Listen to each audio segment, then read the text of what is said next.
삼아 주옵소서. 예수님의 이름으로 기도합니다. 아멘.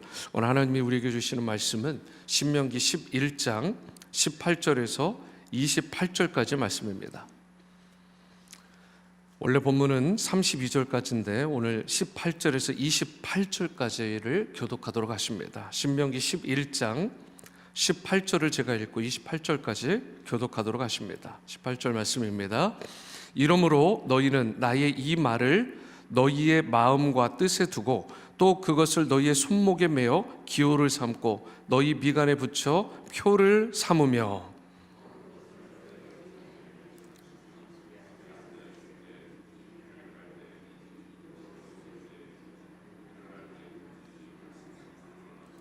또 내 집 문설주와 바깥문에 기록하라. 그리하면 여호와께서 너희 조상들에게 주리라고 맹세하신 땅에서 너희의 날과 너희의 자녀의 날이 많아서 하늘이 땅을 덮는 날과 같으리라. 너희가 만일 내가 너희에게 명하는 이 모든 명령을 잘 지켜 행하여 너희의 하나님 여호와를 사랑하고 그의 모든 도를 행하여 그에게 의지하면 여호와께서 그 모든 나라 백성을 너희 앞에서 다 쫓아내실 것이라. 너희가 너희보다 강력대한 나라들을 차지할 것인지 너희의 발바닥으로 밟는 곳은 다 너희의 소유가 되리니 너희의 경계는 곧 광야에서부터 레바논까지와 유브라데 강에서부터 서해까지라. 너희의 하나님 여호와께서 너희에게 말씀하신 대로 너희가 밟는 모든 땅 사람들에게 너희를 두려워하고 무수하게 하시리니 너희를 능히 당할 사람이 없으리라. 내가 오늘 복과 저주를 너희 앞에 두나니 너희가 만일 내가 오늘 너희에게 명하는 너희의 하나님 여호와의 명령을 들으면 복이 될 것이요. 28절입니다. 너희가 만일 내가 오늘 너희에게 명령하는 도에서 돌이켜 떠나 너희의 하나님 여호와의 명령을 듣지 아니하고 본래 알지 못하던 다른 신들을 따르면 저주를 받으리라. 아멘. 네, 오늘 복과 저주의 갈림길에 대해서 오늘 본문이 말씀하고 있는데요. 모세가 18절 이하 말씀에서 가나안 땅을 이제 곧 밟게 될 그 이스라엘 백성을 향해서 일종의 유언과 같은 말을 합니다. 유언과 같은 말. 근데 유언과 같은 말을 할 때는 가장 뼈에 새길 만한, 가장 자신이 이 하는 이야기를 들을 대상이 정말 마음의 신비에 계속해서 새기고 앞으로 평생 지켜갈 말들을 하잖아요. 그만큼 중요한 말씀이 무엇이냐면 그것이 바로 그 유명한 쉐마 이스라엘, 이스라엘아 들으라 라고 시작하는 그 말씀입니다. 그래서 18절 말씀을 보시면 뭐라고 되어 있어요? 이러므로 너희는 나의 이 말을 너희의 마음과 뜻에 두고 또 그것을 너희의 손목에 매어 기호를 삼고 너희 미간에 붙여 표를 삼으며 이렇게 말씀합니다. 여기에 보시면 이스라엘 백성은 하나님의 말씀을 마음과 뜻에 둘 뿐만 아니라 손목에도 매야 되고 거기다가 미간에도 붙여야 되는 것입니다. 그리고 20절을 보니까 집 문설주 그리고 바깥 문에도 기록해서 붙여야 된다고 말을 합니다. 이 말씀을 종합해 볼까요? 이런 뜻이잖아요. 이 정도로 너희가 전심을 다해서 모든 것을 다 쏟아부어서 하나님을 사랑해라. 그리고 철저하게 하나님 말씀 중심의 삶을 살라라고 하나님을 경외함으로 살아가라라고 분명하게 여러분과 저에게 말씀하는 것입니다. 또 19절과 같이 자기의 때에서 끝나지 말라라는 것입니다.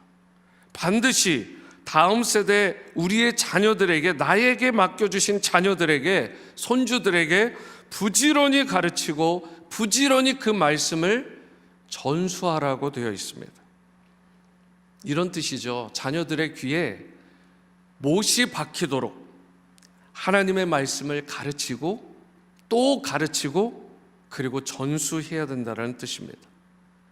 우리뿐만 아니라 우리 자녀들이 잘 되는 형통의 비결, 하나님께서 예비하신 그 복을 받는 비결은 다른 것이 아니라 하나님의 말씀을 경외하고 그 말씀을 잘 마음에 받고 그 말씀을 준수할 때 하나님께서 예비하신 신령한 복들을 우리뿐만 아니라 여러분과 저뿐만 아니라 우리 자녀들에게도 부어주신다라는 사실을 여러분과 제가 분명하게 기억할 수 있게 되기를 바랍니다. 그런데 우리는 과연 어떠할까요? 지난 3년여 동안 코로나 팬데믹 가운데 가장 휘청거리는 연령대가 30대, 40대입니다. 그리고 그들에게 속한 자녀들이 칠드런이고 유스예요. 이게 무슨 말이에요? 결국은 다음 세대 자녀 교육에 우리가 지난 3년 동안 거의 실패에 가까운 그런 결과물을 얻게 되었다는 것입니다. 실패예요. 코로나 팬데믹 이 3년 동안 엄밀히 따져볼까요? 팬데믹 기간 동안 사실은 가족들끼리 더 똘똘 뭉칠 수 있었습니다. 밖에 안 나가잖아요. 어디 학교도 잘 나가지 않았고요. 심지어 온라인상으로 줌으로 수업하고 그랬어요. 뭐 거기다가 재택근무한다고 부모들도 집에 붙어 있을 때가 많았잖아요. 그러면 자녀들하고 함께 붙어 있는 시간들이 많았고 그때 오히려 하나님을 철저하게 가르칠 수 있었잖아요. 그런데 정말 그렇게 했나요? 여러분, 그렇게 하지 못해서 과연 자녀들의 이 신앙 더 돈독해지고 삶의 양식과 태도와 그들의 세계관과 가치관들이 더 크리스찬다워지고 우리 하나님께 더 가까워졌느냐, 이 부분에서 퀘스천을 받는다면 누구도 예스라고 감히 못할 만한 상황을 우리가 지난 3년을 경험한 것입니다. 우리 자녀들의 교육은 성경에 따르면 교회에서도 교육하지만 가정에서 부모가 철저하게 교육하게 되어 있어요. 이런 부분에 있어서 우리가 가정과 교회와 가정이 이 유기적인 연대를 가지고 그들을 키워내고 그들을 양육해내지 못하면 다음 세대뿐만 아니라 미래에 대한 소망이 사라지는 것입니다. 여러분, 정작 우리 자녀들에게 우리가 하나님의 말씀과 하나님을 경외하는 법을 가르치기보다 계속해서 야, 너 성적 이번에 뭐야? 너 이번에 뭐 해가지고 어디 좀 뭐 갈 수 있겠어? 계속해서 세상적인 지식, 세상적인 성공에 대해서는 포커스를 맞추고 그 부분은 점검해주고 강조하고 또 강조했는지 모르지만 너 오늘 큐티했어? 너 오늘 성경 통독했니? 그리고 오늘 교회에서 목사님을 통해서 전도사님을 통해서 들은 말씀은 뭐야? 이러한 부분들을 정말 우리가 치열하게 점검해주고 또 주님이 주신 그 사랑과 뜻 계명에 따라서 그를 말씀 안에서 품어주고 세워주는 그러한 부모로서의 역할을, 그러한 조모로서의 역할을 우리가 잘 감당했고 감당하고 있느냐는 것입니다. 아무리 우리 자녀들이요 혹 이 세상의 모든 것들을 다 배우고 가졌다고 치더라도 자기 자신이 하나님의 은혜가 필요한 존재다라는 이 사실을 정작 그들이 깨닫지 못하게 되면 무슨 일이 벌어지겠어요? 결국은 그들이 궁극적으로 비참한 인생이 될 수밖에 없잖아요. 실패한 이스라엘 백성들의 그 전철을 밟을 수밖에 없는 거 아니겠어요? 우리 지구촌 교회 비전이 뭐죠? 생명 주고 제자 삼아 선교하는. 그런데 이것이 가장 먼저 이루어져야 될 곳 중에 하나가 가정 아니겠습니까? 우리 자녀들에게 생명 주고 우리 자녀들이 제자가 되고 우리 자녀들이 선교사로 살아갈 수 있도록 선교사적인 걸 넘어서 캠퍼스에서, 군에서, 직장에서, 삶의 모든 영역에서 선교사로 살아가려면 내가 선교사로 살아가야 되는 거예요. 어느 분이 그러시더라고요. 제가 지난 월요일에 버지니아에 인터뷰를 갔다 왔습니다. 이제 조만간에 아마 신문에 뭐가 하나 나올 것 같아요. 연락이 와서 이제 인터뷰를 하고 거기에 관계된 분들하고 이야기를 하는데 그분이 참 신실한 크리스천이세요. 이런 얘기를 하시더라고요. 남의 자녀가 선교사 된다고 하고 목사 된다고 하면 우와 대단하십니다. 막 박수 쳐주고 어떻게 그렇게 키우셨어요? 그런데 정작 내 자녀가 선교사가 되고 목사가 된다고 한다면 뜯어 말리는, 야, 그거는 아니야, 그건 아니야. 여러분, 그게 우리의 현실은 아닐까? 여러분, 자녀들이 다 압니다. 어디에 우리 부모들이 밸류를 두는지 자녀들이 그거 모르겠습니까? 그런데 그러한 마음으로, 그런 자세로 우리가 자녀들을 양육하고 세우다 보면 결국은 자녀들이 그 약점을 정확하게 알고 나는 그렇게 안 살아가겠다는 거예요. 그리고 세상적으로, 세속적으로 자기 소견에 좋은 대로 그렇게 살아가는 것입니다. 교회가 아무리 생명 주고 제자 삼아 선교하는 비전을 해도 우리 부모님들이 그렇게 안 사는데, 우리 할아버지 할머니가 거기에 정말 모든 걸 걸지 않는데 여러분, 우리 자녀들이 걸을까요? 여러분, 우리 자녀들에게 하나님께서 우리에게 허락하신 이 하늘 비전, 주님 나라의 비전을 잘 심어줄 수 있게 되기를 바랍니다. 무엇을 위해 사냐고 물어본다면, 너는 무엇을 위해 앞으로 공부를 열심히 해야 되고 직장을 살고 가정을 꾸리고 네가 성공적인 소위 삶을 이 땅에서 살아야 되냐? 그것은 바로 천하보다 귀한 한 영혼에, 그 영혼에게 라이프 기빙, 생명을 주고, 예수님께서 마태복음 28장에서 분부하신 대로 make disciple, 예수님의 제자 삼고, 그리고 그러한 인생이 다시 제2, 제3의 선교사로 살아갈 수 있도록 현장에서, 캠퍼스에서, 또 직장에서, 군에서, 삶의 모든 이웃과의 관계 가운데에서 나에게 맡겨주신 삶의 모든 영역에서 하나님을 높이고 선교사로 살아갈 수 있도록, 그리고 부르신다면 기꺼이 그곳이 어디든 내가 달려갈 수 있는 그런 사람으로 세우는 것, 이것이 바로 여러분과 저의 비전임과 동시에 우리 자녀들의 비전이 되어야 될 줄로 믿습니다. 여러분, 우리가 하나님을 사랑하고 이웃을 사랑하고 섬기고 또 세상 풍조에 흔들리지 않고 말씀의 뿌리를 단단히 내려서 흔들림 없이 살아갈 때 하나님께서 우리에게 베풀어 주신 형통의 복이 임할 뿐더러 그 모습을 보고 자녀들이, 야, 나도 저렇게 말씀의 뿌리를 내리는 삶, 하나님을 사랑하고 이웃을 사랑하는 우리 부모님을 닮은 삶을 살아가야 되겠구나, 이러한 삶이 저들의 깊은 곳에서부터 또 입술을 통해 절로 고백되는 역사가 일어나게 되는 것입니다. 우리 지구촌교회는 계속해서 다음 세대를 세워내고 또 키워내고 또 주님께 칭찬 듣는 그런 교회가 될 수 있게 되기를 소망합니다. 쉐마 이스라엘, 이 말씀을 기억하시고 여러분의 집에 세속적인 것들로 가득 채우지 마시고 하나님의 말씀으로 온 곳에 가득 채우시고, 무엇보다 더 중요한 것, 자녀들의 마음의 신비에 하나님의 말씀, 하나님을 경외함이 온전히 아로새겨질 수 있도록 우리가 기도하고 그들을 말씀 안에서, 성령 안에서 철저히 양육하는 그런 은혜와 축복이 있게 되기를 주님의 이름으로 축원합니다. 22절에서 23절 말씀을 보시면, 너희가 만일 내가 너희에게 명하는 이 모든 명령을 잘 지켜 행하여 너희의 하나님 여호와를 사랑하고 그의 모든 도를 행하여 그에게 의지하면 여호와께서 그 모든 나라 백성을 너희 앞에서 다 쫓아내실 것이라. 너희가 너희보다 강대한 나라들을 차지할 것인즉, 하나님의 명령을 잘 지키고 하나님을 사랑하고 의지하게 되면 뭐라고 말씀합니까? 너희보다 강대한 나라들을 차지할 것이라고 분명하게 말씀하고 있어요.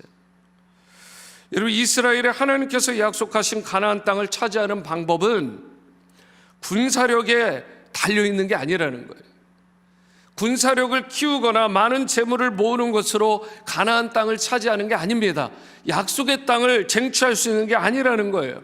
하나님의 말씀을 지키고 언약에 순종하며 하나님을 철저히 의지하고 신뢰하는 것, 바로 그렇게 할 때 하나님께서 이스라엘이 밟는 땅의 모든 사람들이 벌벌 떨면서 그들을 두려워하게 만들고 이스라엘을 당할 자가 없게 만든다라고 말씀하고 있습니다. 그렇기 때문에 하나님의 백성은 하나님께서 가라고 하시는 곳에 가야 되고요, 싸우라고 하시는 곳에서 싸워야 되고, 잠잠히 있으라고 하면 잠잠히 있어야 되고, 외치라고 할 때는 목소리를 크게 높여 소리쳐 외쳐야 되는 것입니다. 하나님의 입장에서 한번 생각해 보세요. 여러분, 하나님은 이스라엘 자손의 승리 자체, 이스라엘 자손 자체가 잘 되고 안 되는 것보다 더 중요한 게 있는 거 아니겠어요?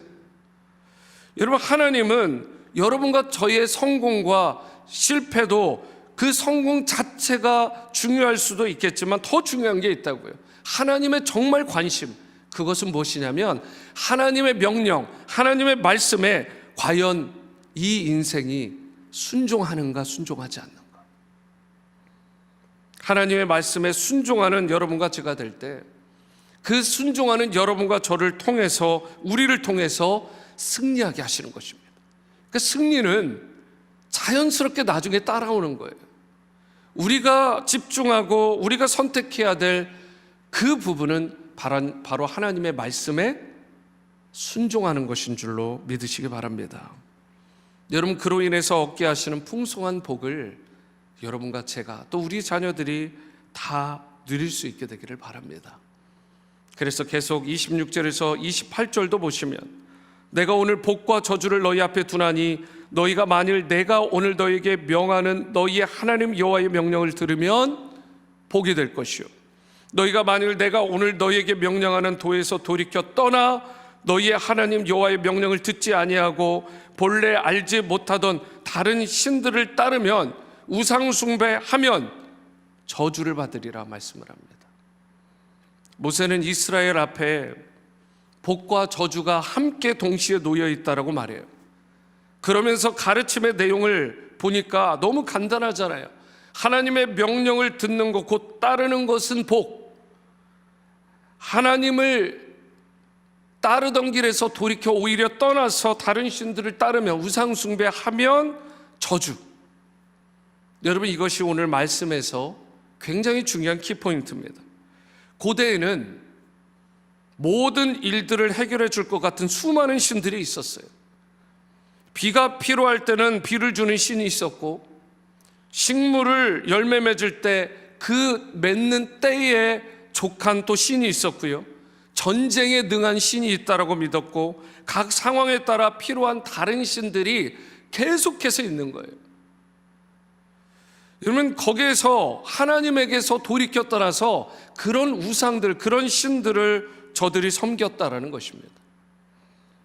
그러나 이렇게 하나님에게서 떠나 다른 신들을 따르게 된 자들은 어떻게 된다고요? 저주를 받게 된다라고 말을 합니다. 오늘날에도 하나님이 아닌, 하나님보다 더 의지하는 그 무언가요, 그게 물질이 될 수도 있고, 심지어요 나의 커리어가 될 수도 있고, 심지어 내가 그동안 내 머릿속에 집어넣은 지식과 나의 잘남이 될 수도 있습니다. 사랑하는 여러분, 하나님보다 더 의지하는 모든 것들은 끌어내시고, 그리고 하나님만을 온전히 섬기시고 사랑하시고 신뢰하시는 여러분과 저의 삶이 될 수 있게 되기를 바랍니다. 성경은 단호합니다. 오직 여호와 하나님을 사랑하고 섬기는 것, 그 하나님만을 사랑하고 섬겨야 되는 것, 다른 헛된 신들을 버리고 살아계신 하나님만 믿고 의지하고 따르는 것이 복이다라고 분명하게 말씀을 합니다. 그러므로 온 마음과 뜻을 다해 뜨거운 사랑의 열정과 또 의지를 다해서 하나님을 섬기고 하나님을 믿고 하나님을 경외하는 여러분과 제가 될 수 있게 되기를 바랍니다. 그런데 그렇다면 내가 하나님을 사랑하는 걸 어떻게 할 수 있을까? 그 중에 하나가 하나님의 이름이 무시를 당할 때, 하나님의 명성이 땅에 떨어질 때 내가 견디지를 못하는 거예요. 하나님의 이름이 존중함을 받지 못하고 다른 사람들에게 의해서 무참히 짓밟히는 것 같을 때 내 안에 거룩한 분노가 일어나는 게 맞는 것이죠. 성경을 보면 하나님의 이름이 폄하되고 영광을 얻지 못할 때 하나님의 편에 서서 싸우는 것이 사랑이라고 보여주고 있습니다.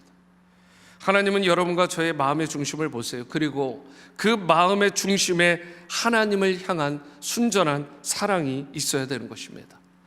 C.S. 루이스의 말로 오늘 말씀을 마무리하려고 하는데요, 순전한 기독교에서 이런 유명한 말을 남겼습니다. 천국을 지향하면 세상을 덤으로 얻을 것입니다. 그러나 세상을 지향하면 둘 다 잃을 것입니다. 사랑하는 여러분, 여러분과 제가 세상을 지향하지 말고 하나님, 곧 천국, 하나님의 나라를 지향하며 살 수 있게 되기를 바랍니다. 하나님을 사랑하고 하나님을 바라보면 세상의 성공, 세상에서 잘 되는 복을 덤으로 받게 된다라고 분명하게 약속하셨어요. 그러나 세상의 성공과 복만 지향하게 되면 둘 다 잃게 되고 만다라고 말씀합니다. 여러분이 아시는 것처럼 축복의 길은, 저와 여러분들 받게 되는 구원의 길은 좁고 협착하다라고 말씀합니다. 반면에 저주와 멸망의 길은 아주 넓디 넓어요. 커요. 그냥 얼른 보더라도 저 길이 매력적이 보여요. 하지만 여러분과 저는 어때야 돼요? 비록 좁고 협착하더라도 하나님을 뜨겁게 사랑하고 말씀 안에서 그분과 친밀한 관계를 유지하는 인생들이 되어야 될 줄 믿습니다. 그러할 때 하나님께서 여러분과 저를 위해 예비하신 축복의 땅, 약속의 땅을 우리가 얻게 되고 내세에서뿐만 아니라 이 땅에서도 잘 되는 복을 반드시 주 안에서 허락하여 주실 것입니다. 약속에 신실하신 하나님이십니다. 이 약속 붙드시고 여러분 풍성한 은혜를 누리시며 삶의 모든 영역에서 하나님을 높이시고 하나님을 경외하는 여러분과 저의 삶이 될 뿐만 아니라 우리의 자녀들로 세우고 성장시켜 갈 수 있게 되기를 주님의 이름으로 축원합니다. 기도하십니다. 사랑과 은혜의 주님, 하나님을 사랑하고 경외하는 것이 우리 인생의 최고의 가치이고 밸류인데 오늘 우리 안에 여전히 세속적인 것 내가 붙들고 이것을 더 의지하고 신뢰했다면 이 모든 우상들을 다 내려놓게 도와주시고 십자가에 못 박게 도와주시고 오직 나와 내 집은 여호와를 섬기겠노라 선언했던 여호수아와 같이 하나님을 사랑하고 하나님을 경외하고 하나님을 섬기고 따르는 우리 믿음의 가정, 우리 성령의 공동체가 될 수 있도록 우리 교회와 가정과 개인의 삶과 자녀들을 붙들어 주옵소서. 존귀하신 예수님의 이름으로 기도합니다. 아멘. 하늘에 계신 우리 아버지여, 이름이 거룩히 여김을 받으시오며 나라가 임하시오며 뜻이 하늘에서 이루어진 것 같이 땅에서도 이루어지이다. 오늘 우리에게 일용할 양식을 주시옵고 우리가 우리에게 죄 지은 자를 사하여 준 것 같이 우리 죄를 사하여 주시옵고 우리를 시험에 들게 하지 마시옵고 다만 악에서 구하시옵소서. 나라와 권세와 영광이 아버지께 영원히 있사옵나이다. 아멘. 예배를 또 마쳤습니다. 오늘 수요 예배는 이동열, 이은경 선교사님 오늘 말씀과 선교 보고를 해주십니다. 여러분 많이 참석하셔서 귀한 은혜가 있게 되기를 소망합니다. 계속해서 개인의 기도의 자리로 나가십니다.